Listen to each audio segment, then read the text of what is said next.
যেই ব্যক্তি সূরা কাহাফ তেলাওয়াত করবে এক জুমা থেকে আরেক জুমা পর্যন্ত আল্লাহ তার জীবনের গুনাহগুলো মাফ করে দেবেন। সুবহানাল্লাহ। হাদিসে এসেছে রাসূলুল্লাহ বলেছেন, যে ব্যক্তি জুমার দিন সূরা কাহাফ তেলাওয়াত করবে কিয়ামতের কঠিন অন্ধকারে সূরা কাহাফ তারে নূর হয়ে রাস্তা দেখাবে। আল্লাহ তাআলা আমাদেরকে আমল করার তৌফিক দান করুন। তাহলে আমিন। সূরাটি পরিচিতি বলেছি, নামকরণ বলেছি এবং পরিচিতি বলেছি।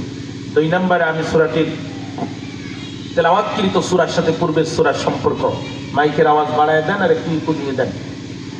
তেলাওয়াতকৃত সূরার সাথে পূর্বের সূরার সম্পর্ক কি, এটি আমি আলোচনা করেছি।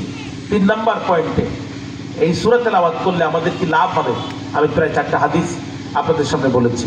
এখন সাবাবে নুজুল, আসবাবে নুজুল, নাজিলের কারণ, অবতরণের প্রেক্ষাপট, কোন ঘটনার আবহাওয়ায় সূরাটি নাজিল হয়েছে, আমি এটি সংক্ষিপ্ত আলোচনা করেই ভিতরে প্রবেশ করতে চাই।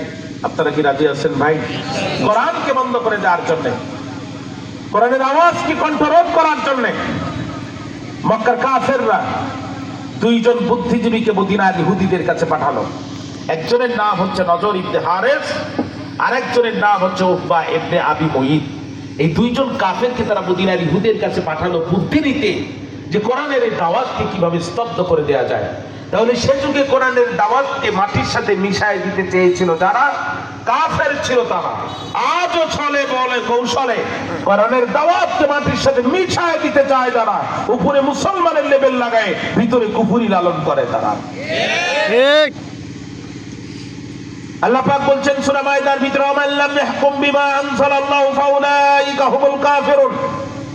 ওয়া ক্বালা আইদান ওয়া মান লাম ইয়াহকুম বিমা আনজালাল্লাহু ফাউলাইকা হুমুল ফাসিকুন। ওয়া ক্বালা আইদান ওয়া মান লাম ইয়াহকুম বিমা আনজালাল্লাহু ফাউলাইকা হুমুজ জালিমুন।